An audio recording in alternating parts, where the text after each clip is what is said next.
How to verify phone number in Roblox. Hi everybody, welcome back. In this video, I'll be showing you step-by-step procedure to verify your Roblox phone number.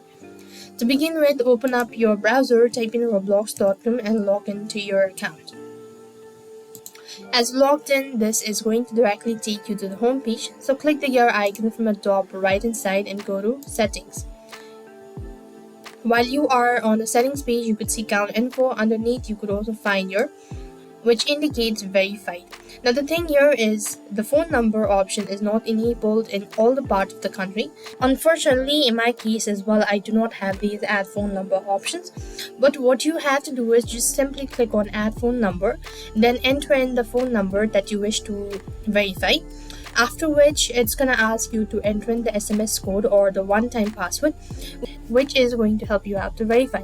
Once you receive the SMS and enter in the PIN or some sort of OTP, then you'll be able to see that verified option. That means you've successfully verified your phone number in Roblox. That's all. I hope the video was helpful. Make sure to like, share, and subscribe. Thank you for watching.